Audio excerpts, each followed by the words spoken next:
How far in the past does it have to be historical fiction? My name is Gina. I'm an author, editor, publishing professional. I help you make your writing better. I think that if you can remember the time, then it is going to come across as nostalgia rather than historical. So I was a teenager in the late 90s.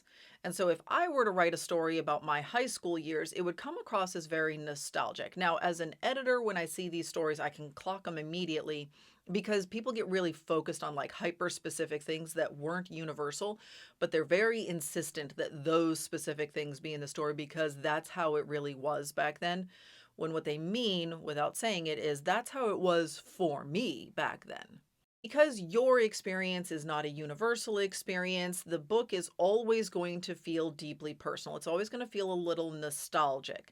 And there's nothing necessarily wrong with writing that kind of a story. In fact, lots of literary works are nostalgic works. But if you are trying to run something that feels historical, so it feels like broadly universal and we are sitting like we are using a setting rather than an experience to tell this story, I personally think that it just needs to be from a time before you were fully formed, like from a time that you don't remember. So if I was a teenager in the 90s, I could write historical fiction set in the 1970s. I wasn't born yet. I would be doing research and looking at this holistically as a time capsule, as like, this is generally what that world did to impact this world, and this is why I chose to set my story there. And it's going to come across very differently than someone who lived through the 1970s. They're going to see it very differently, and that tone is going to come across different on the page. There are people who disagree with me. Yeah, sure.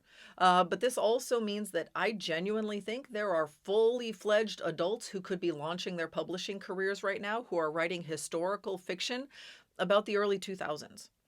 That can feel historical if it is framed through the right perspective and the right lens. And that also means that there are people who are having very successful publishing careers or who are just launching themselves into their career, who are writing books set in the 1960s or maybe even the 1950s, and it doesn't feel historical. It feels like autofiction. It feels like nostalgia. It feels like something else. It doesn't feel historical. It feels too deeply personal to this one person's experience. And so that's my opinion on this. You're going to find different answers. I think my explanation is why you will find different answers. I don't trust anybody who says it must be exactly 25 years or more. That feels like a moving target. That doesn't make any kind of sense.